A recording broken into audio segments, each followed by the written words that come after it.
Hi friends, అందరికీ నమస్కారం.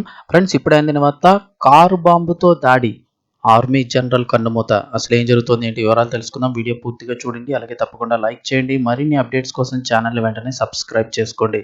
ప్రభుత్వం నుంచి వచ్చే లేటెస్ట్ అప్డేట్స్ అన్ని కూడా ఎప్పటికప్పుడు మన ఛానల్ ద్వారా మీకు ముందుగానే తెలియచేయడం జరుగుతుంది. వివరాల్లోకి వెళ్ళిపోదాము. మాస్కోలో కారు బాంబుతో దాడి అయితే జరిగింది. రష్యా రాజధాని మాస్కోలో సోమవారం నాడు కారు బాంబు పేలుడు జరిగింది. ఈ పేలుడులో కీలక లెఫ్టినెంట్ జనరల్ ఫానిల్ సర్వరోవ్ ప్రాణాలు కోల్పోయినట్లు ఆ దేశ ఇన్వెస్టిగేటివ్ కమిటీ వెల్లడించింది. సర్వరోవ్ సాయుధ దళాల ఆపరేషనల్ ట్రైనింగ్ డిపార్ట్మెంట్ అధిపతిగా ఉన్నారు. కాగా నేడు ఆయన అపార్ట్మెంట్ సమీపంలో కారు పార్క్ చేసి ఉండగా ఆ వాహనం కింద అమర్చిన పేలుడు పరికరం పేలడంతో ఈ ఘటన చోటు చేసుకుంది. ఈ దాడి వెనుక ఉక్రెయిన్ ఇంటెలిజెంట్ హస్తం ఉండవచ్చని చెప్పేసి రష్యా అధికారులు అనుమానిస్తూ దర్యాప్తు చేపట్టారు. 2022 నుంచి కొనసాగుతున్న రష్యా ఉక్రెయిన్ యుద్ధాన్ని ఆపేందుకు ఒక పక్క చర్చలు జరుగుతున్నప్పటికీ మరో పక్క ఉద్రిక్తతలు మరింత పెరుగుతున్నాయి.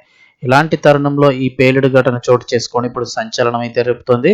ఈ పేలుడు ఘటనలో లెఫ్టినెంట్ జనరల్ ఫానిల్ సర్వరోవ్ అయితే కనుక ప్రాణాలు కోల్పోయినట్లు వెల్లడించారు.